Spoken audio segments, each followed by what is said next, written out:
आजाद हमारा लीडर कैसा हो, हमारा लीडर कैसा हो, नबी आजाद साहब, गुलाम नबी आजाद को पावर दे दो, पावर। ये चुप बाकी जीरो। यहां कोई सीट नहीं कांग्रेस लेगा अगर आजाद साहब की इंटरफेरेंस नहीं हो।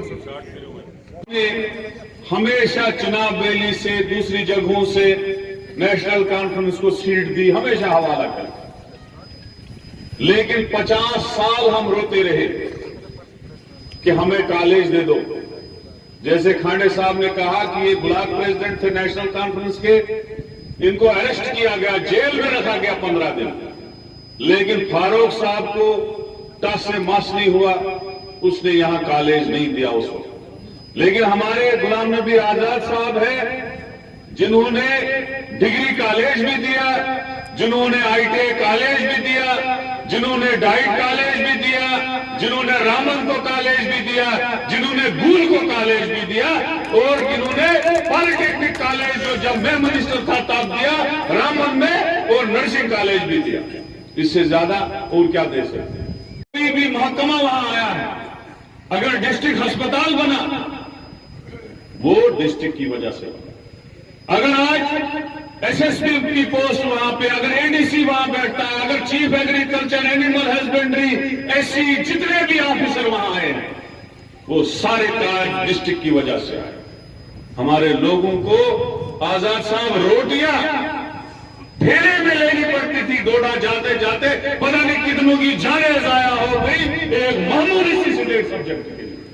और हमें जो आजादी आपने दी रामन में डिस्ट्रिक्ट देके, वो एक बहुत बड़ा कारनामा है हमारे आजादी। उस दिन बहुत बड़ी आजादी मिली। आज सड़कें, आज बानाल से मंगित रोड, जिससे आज हमारे लोग वहां से आए, 17 करोड़ रुपए उसमें लगे, वो आपकी देन है। आज यहां अगर मुझ जैसे एक नाचीज को आपने हाथों पर रखा, मुझे याद है जब मेरे वालिद की वफात हुई, जो आपके एक खास वर्कर थे, आपके खास दोस्त जिनकी वफात हुई, उनकी वफात पे आप आए थे 1999 में, तब मेरी उम्र 12 साल की थी, और उस वक्त वफात हुई थी वालिद की, तब आपने अपना हाथ मेरे सर पे रखा था। और 2008 के बाद जब मैं 5 में चेयरमैन बना, 8 में एमएलए बना, वो आपकी शफकत थी, आपकी मोहब्बत थी, जो आपने हमें सहारा दिया। और आज ये जमे गंभीर सामने खड़ा है, इनके लिए हम रात दिन खड़े रहे। आज बानहाल में 2 सब डिस्ट्रिक्ट बने, आज बानहाल में 4 तहसीलें बनी, आज बानहाल में 4 ब्लॉक बने, आज बानहाल में नायबते बनी, आज बानहाल में सड़कें बनी, सैकड़ों की तादाद में पुल बने, कम से कम 400 तो हमने स्टील ब्रिज बनाए हैं बानहाल में, सड़कों के जाल बिछाए हैं, डिस्पेंसरियां दी, प्राइमरी स्कूल दिए, मिडिल स्कूल दिए, हायर सेकेंडरियां दी। तो ये सारा कुछ आपकी वजह से, अगर यहाँ डेवलपमेंट हो रही है, ये सारा काम आपकी वजह से। अगर बड़े काम यहाँ पे हुए, अगर नेशनल हाईवे बना, अगर ये टनल बना जो आज बोल रहे हैं नरेंद्र भाई मोदी जी का, अरे ये गुलाम नबी आजाद साहब ने और सीपी जोशी साहब ने इसका स्टून 2010 में रखा, संगे बुनियाद 2010 में रखी। उसके बाद तो इस टनल को बनाना ही था, पैसे तो दे नहीं थे, ऑनगोइंग प्रोजेक्ट था। कोई भी हुकूमत किसी भी ऑनगोइंग प्रोजेक्ट को बंद नहीं कर सकती।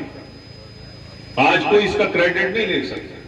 आज यहां पे ट्रेन बानहाल आती है, आप ही ने इस ट्रेन की इनॉग्रेशन की थी मैडम सोनिया गांधी और प्राइम मिनिस्टर मनमोहन सिंह के साथ, जब यहां लोगों ने 15-20 हजार लोगों ने आपका स्वागत यहां पे किया।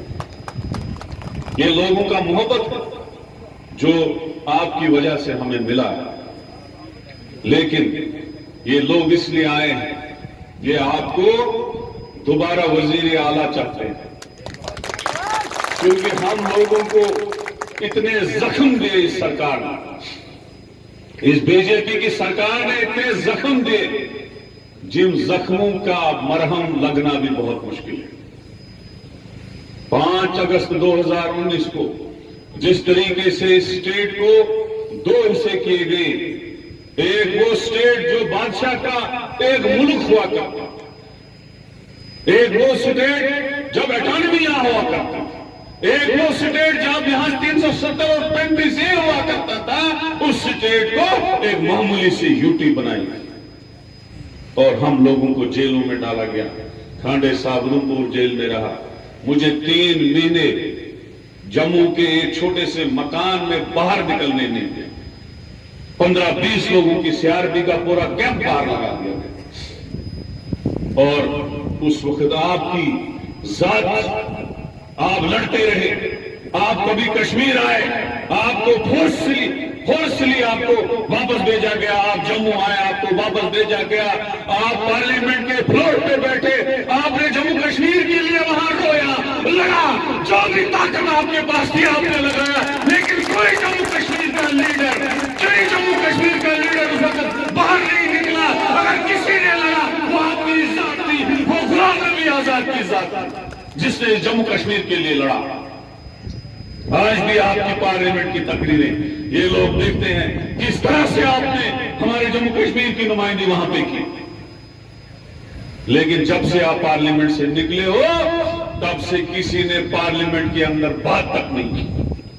अरे मेरे भाइयों, ये जो नेशनल कॉन्फ्रेंस वाले हैं, ये पीडीपी वाले हैं, ये ऑलरेडी बीजेपी के साथ मिले। ठीक, आज महबूबा मुफ्ती आती है, अब तालिबान को भी वो ढूंढ रही है, अब आजादी को भी वो ढूंढ रही है। तब महबूबा मुफ्ती कहां गई थी जब गुलाम नबी आजाद साहब ने मुफ्ती मोहम्मद सईद को, महबूबा मुफ्ती को यह कहा था कि हर इस बीजेपी के साथ मत जाओ, ये हमारी इस रियासत की तबाही कर देंगे। तब इन्होंने नहीं माना, तब बीजेपी वालों से इलेक्शन के जाल लिए, तब बीजेपी वालों से इलेक्शन फंड दिया और उनके साथ हुकूमत बनाई। आज रो रहे हैं कि अब जी हुकूमत, हमको 370 चाहिए, आजादी चाहिए, तालिबान चाहिए, दूसरी चीजें चाहिए। ये मगरमच्छ के आंसू, ये दोनों जमातें झूठी बहा रही है, ये पूरा बीजेपी के साथ मिले। 1947 से लेके आज तक एक जमात है जो न कभी बीजेपी से मिली है, वो कांग्रेस जमात है, न मिलेगी। मन से मिलेगा। ये सारे लोग, फारूक अब्दुल्ला भी बीजेपी के साथ अलायंस में रहा, उमर अब्दुल्ला साहब बीजेपी का मिनिस्टर था उनकी गवर्नमेंट में। ये आपको झूठ बोल रहे हैं बीजेपी नहीं, लेकिन कांग्रेस कभी इनके साथ नहीं थी।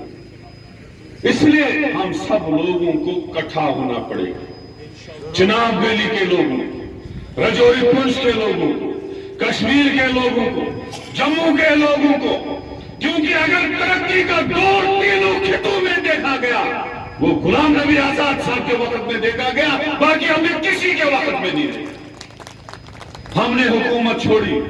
आज ये लोग बोल रहे तरक्की का दौर आया, खुशहाली का दौर आया, इंडस्ट्रीज लगी, एम्प्लॉयमेंट मिली, नौकरियां लगी। कहां है, कौन सी चीज यहां मिली?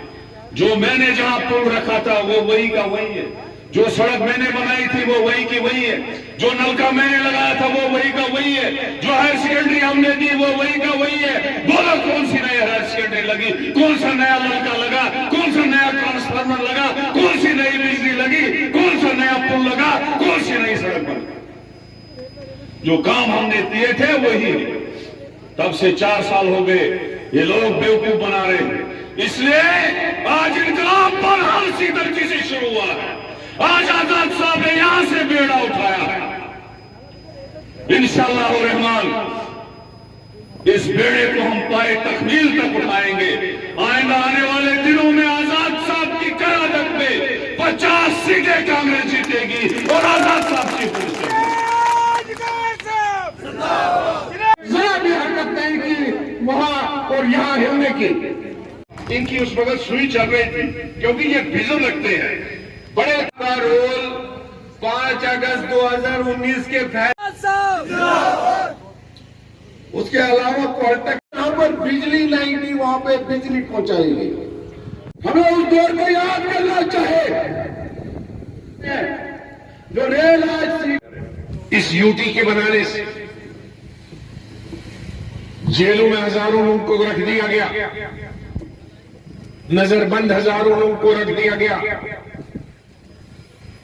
हमारी इक्तिसादी हालत जो शायद 1947 में थी वैसी हो गई है। हमारे जितने भी तामीरी काम है आज वो सिर्फ टेलीविजन में दिखाई देते हैं, और टेलीविजन तो सिर्फ हवा में होता है। और टेलीविजन आप देखेंगे उसमें टेलीविजन के पीछे तो कुछ होता नहीं है, सिर्फ दिखाई देता है शक्ल।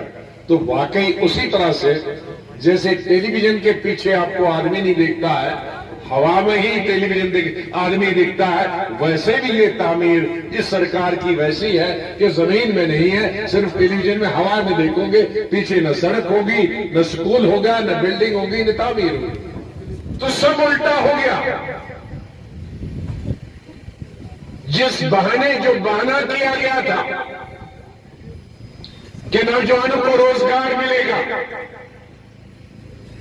बेकारी हटेगी,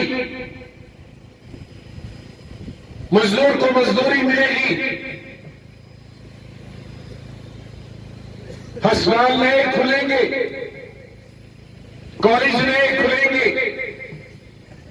कहां है वो कॉलेज, कहां है उनकी बिल्डिंगें, कहां अस्पतालों की बिल्डिंगें?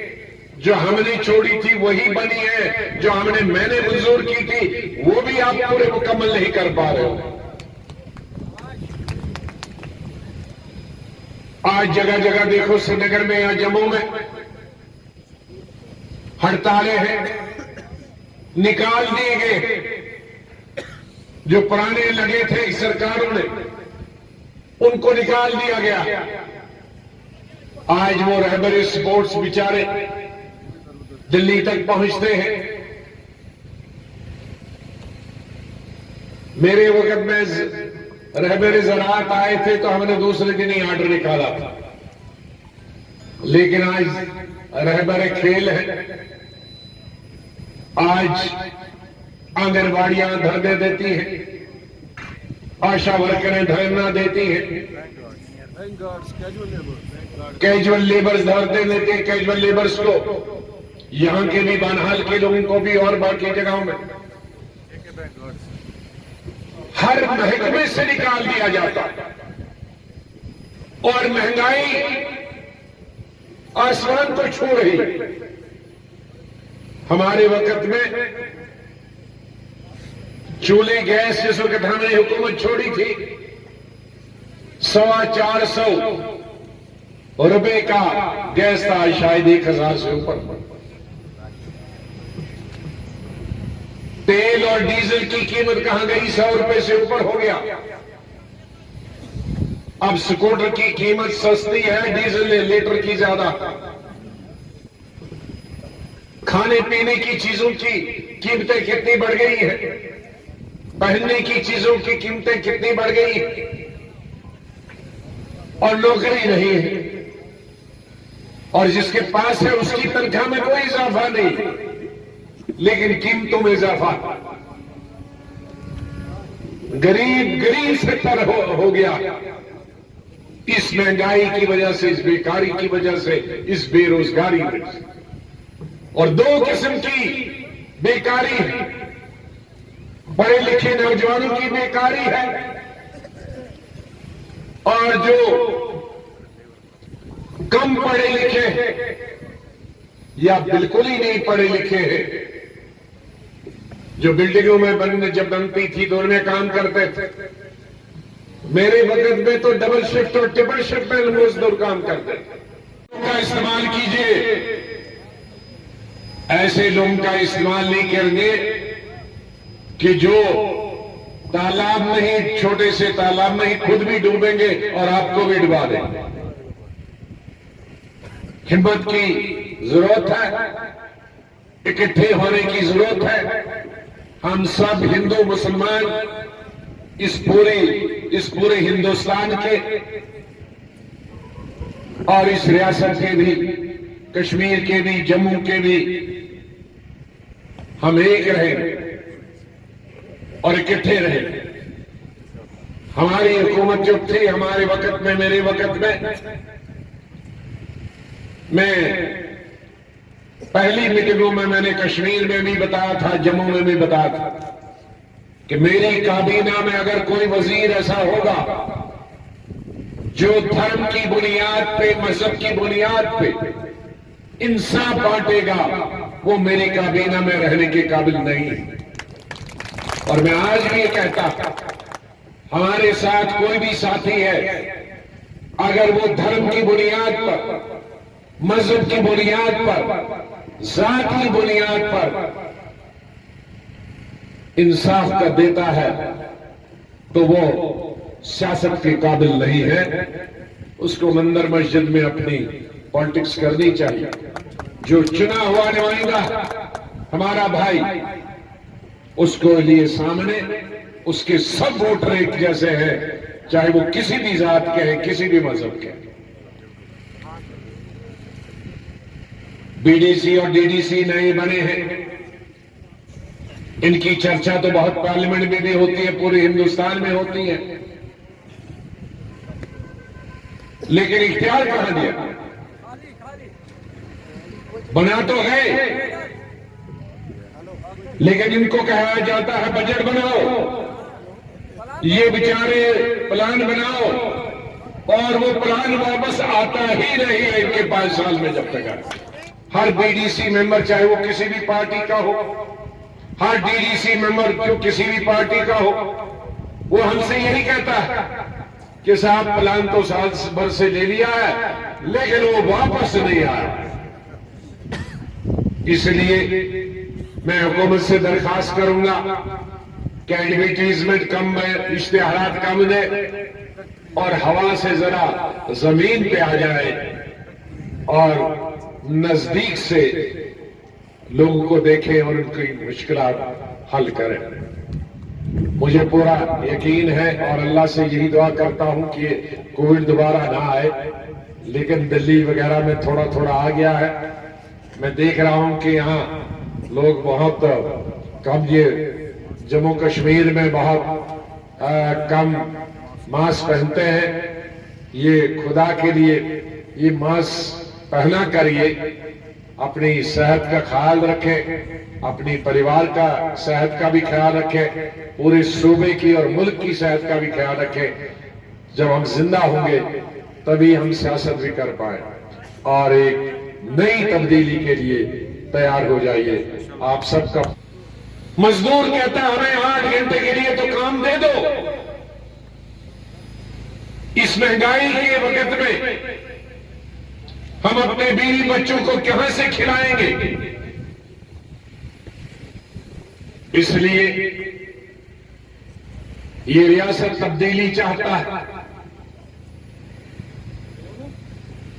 और इस वक्त मैं आपसे गुजारिश करता हूं, बहुत कोशिश की जाएगी हिंदू और मुसलमानों को बांटने के लिए, कश्मीर और जम्मू को बांटने के लिए, गुजर और पहाड़ी को बांटने के लिए, शेड्यूल ट्राइब और शेड्यूल कास्ट को बांटने के लिए, ऊंची जात वाले और दूसरी जातों के बीच में बांटने के लिए कई किस्म के लालच दिए जाएंगे। तिजारत के लालच दी जाएगी, बिजनेस के, प्रमोशन के, पैसों की, लेकिन 5 अगस्त उन्हीं की तरह फिर पछताओगे। इसलिए मेरी गुजारिश है, उन घोड़ों को इस्तेमाल कीजिए जो तूफान में भी दरिया पार कर सके। जो आजमाए हुए हैं शायद सभी बन, तो सब उल्टा हो गया। जिस बहाने जो बहाना किया गया था कि नौजवानों को रोजगार मिलेगा, बेकारी हटेगी,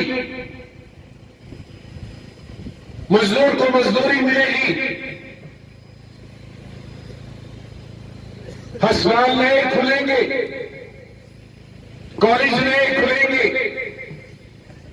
कहां है वो कॉलेज, कहां है उनकी बिल्डिंगें?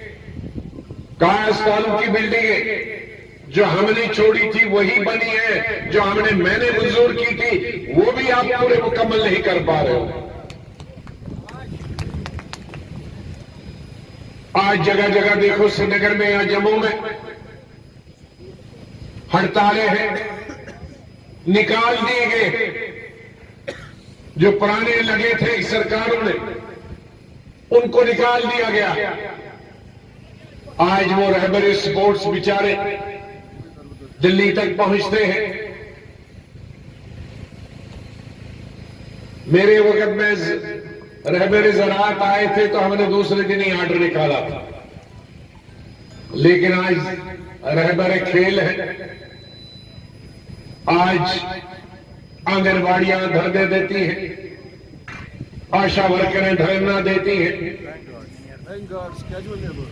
कैजुअल लेबर्स धरने देते हैं। कैजुअल लेबर्स को, यहां के भी बनहाल के लोगों को भी और बाकी जगहों में हर महकमे से निकाल दिया जाता और महंगाई आसमान को छू रही। हमारे वक्त में चूल्हे गैस जिस वक्त हमने हुकूमत छोड़ी थी 450 रुपए का गैस था, शायद 1000 से ऊपर। तेल और डीजल की कीमत कहां गई, 100 रुपए से ऊपर हो गया। अब स्कूटर की कीमत सस्ती है, डीजल लीटर की ज्यादा। खाने पीने की चीजों की कीमतें कितनी बढ़ गई है, पहनने की चीजों की कीमतें कितनी बढ़ गई है, और नौकरी नहीं है, और जिसके पास है उसकी तनख्वाह में कोई इजाफा नहीं, लेकिन कीमतों में इजाफा। गरीब से तर हो गया इस महंगाई की वजह से, इस बेकारी की वजह से, इस बेरोजगारी में। और दो किस्म की बेकारी है, पढ़े लिखे नौजवानों की बेकारी है और जो कम पढ़े लिखे हैं या बिल्कुल ही नहीं पढ़े लिखे हैं, जो बिल्डिंगों में जब बनती थी तो उनमें काम करते थे। मेरे वक्त में तो डबल शिफ्ट और ट्रिपल शिफ्ट में मजदूर काम करते थे। हर बीडीसी मेंबर, चाहे वो किसी भी पार्टी का हो, हर डीडीसी मेंबर जो किसी भी पार्टी का हो, वो हमसे यही कहता है कि साहब प्लान तो साल भर से ले लिया है लेकिन वो वापस नहीं आया। इसलिए मैं हुकूमत से दरखास्त करूंगा कि एडवर्टीजमेंट कम है, इश्तिहारात कम दे और हवा से जरा जमीन पे आ जाए और नजदीक से लोगों को देखें और उनकी मुश्किलात हल करें। मुझे पूरा यकीन है और अल्लाह से यही दुआ करता हूं कि कोविड दोबारा ना आए, लेकिन दिल्ली वगैरह में थोड़ा थोड़ा आ गया है। मैं देख रहा हूं कि यहाँ लोग बहुत कम, ये जम्मू कश्मीर में बहुत कम मास्क पहनते हैं। ये खुदा के लिए ये मास्क पहना करिए, अपनी सेहत का ख्याल रखें, अपनी परिवार का सेहत का भी ख्याल रखें, पूरे सूबे की और मुल्क की सेहत का भी ख्याल रखें। जब हम जिंदा होंगे तभी हम सियासत भी कर पाए और एक नई तब्दीली के लिए तैयार हो जाइए। आप सबका बहुत